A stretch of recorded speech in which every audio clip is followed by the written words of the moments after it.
Assalamualaikum warahmatullahi wabarakatuh. Halo semuanya, perkenalkan nama saya Awanda Maulida dengan NIM H2310228. Saya dari Prodi Pendidikan Guru Sekolah Dasar semester 2, Fakultas Agama Islam dan Pendidikan Guru, Universitas Juanda.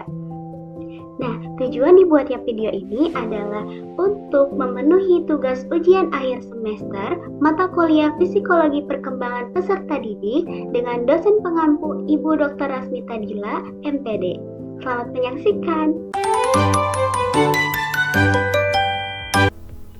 Pada video kali ini, saya akan membahas kualitas pendidikan di Indonesia dengan perspektif perkembangan fisik dan motorik siswa Down Syndrome di sekolah dasar.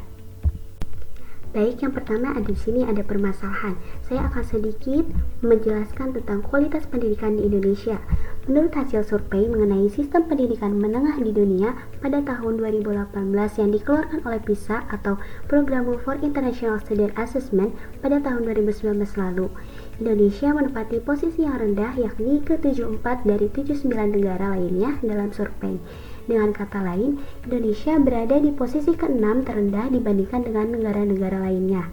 Hal ini merupakan kondisi yang sangatlah memprihatinkan dengan kondisi kualitas pendidikan Indonesia yang terbilang sangat kurang dibandingkan negara-negara lain di dunia. Banyak yang menjadi faktor penghambat kemajuan pendidikan di Indonesia. Anak dengan Down Syndrome memiliki potensi yang bisa dikembangkan sesuai dengan kemampuannya. Yang menjadi masalah adalah masih sulitnya mencari sekolah khusus untuk anak Down Syndrome. Biasanya anak Down Syndrome masuk ke sekolah luar biasa, namun di Kota Bandung terdapat beberapa pilihan jenis sekolah lain untuk anak Down Syndrome.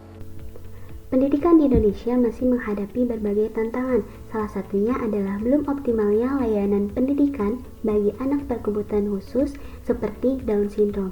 Hal ini dapat dilihat dari berita tersebut, yaitu menyatakan bahwa masih minimnya sekolah yang inklusif dan guru yang terlatih dalam menangani anak berkebutuhan khusus. Kurangnya akses terhadap pendidikan berkualitas bagi anak berkebutuhan khusus Down Syndrome dapat menghambat perkembangan mereka, baik secara fisik, motorik, maupun kognitif.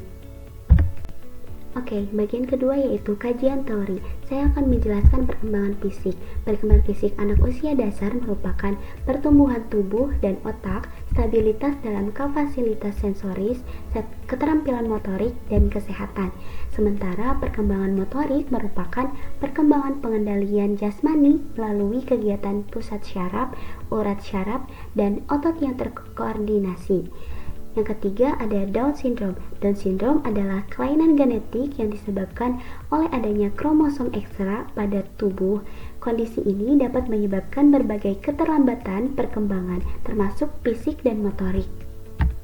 Pentingnya pendidikan bagi anak berkebutuhan khusus diatur dalam Undang-Undang Pendidikan merupakan suatu proses pengembangan potensi diri agar ia mampu mengendalikan kehidupannya dan hidup baik dalam masyarakat tanpa bergantung pada orang lain.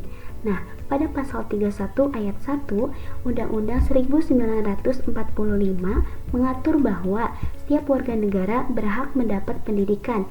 Selain itu, pasal 32 ayat 2 Undang-Undang 1945 menyatakan bahwa setiap anak wajib memperoleh pendidikan dasar dan dibiayai oleh pemerintah.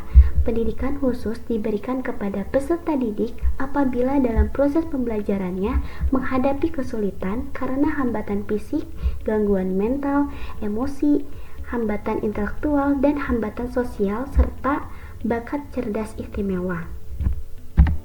Pernyataan tersebut mengandung makna bahwa seluruh warga negara Indonesia tanpa terkecuali anak berkebutuhan khusus mempunyai hak yang sama dengan anak non-ABK untuk mendapatkan pendidikan formal, informal, dan non-formal. Oleh karena itu, perlu dilakukan upaya untuk meningkatkan kualitas pendidikan di Indonesia, khususnya bagi anak berkebutuhan khusus seperti Down Syndrome. Yang ketiga, hasil temuan. Berdasarkan mini riset yang saya lakukan dengan teman kelompok saya, ditemukan bahwa perkembangan fisik dan motorik siswa Down Syndrome masih tertinggal dibandingkan dengan anak-anak seusia mereka. Hal ini disebabkan oleh beberapa faktor, antara lain kurangnya stimulasi dan aktivitas fisik, keterbatasan sarana dan prasarana sekolah, kurangnya pengetahuan guru tentang Down syndrome. Dan berdasarkan hasil temuan saya, ditemukan juga bahwa siswa Down syndrome yang mengikuti pendidikan inklusif menunjukkan perkembangan fisik dan motorik yang lebih baik dibandingkan dengan siswa Down syndrome yang mengikuti pendidikan di sekolah khusus. Hal ini menunjukkan bahwa pendidikan inklusif dapat menjadi solusi untuk meningkatkan kualitas pendidikan bagi anak berkebutuhan khusus, terutama Down syndrome. Kesimpulannya adalah kualitas pendidikan di Indonesia masih perlu ditingkatkan, khususnya bagi anak berkebutuhan khusus terutama Down syndrome. Pendidikan inklusif terbukti dapat membantu siswa Down syndrome untuk mengembangkan potensi mereka secara optimal. Oleh karena itu, perlu dilakukan upaya untuk meningkatkan jumlah sekolah inklusif dan guru yang terlatih dalam menangani anak berkebutuhan khusus.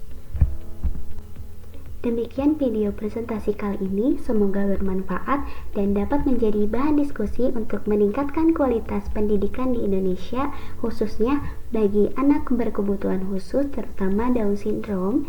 Terima kasih telah menonton video ini. Jangan lupa untuk mendukung pendidikan inklusif di Indonesia agar kita bisa menciptakan masa depan yang lebih baik untuk semua anak. Bye!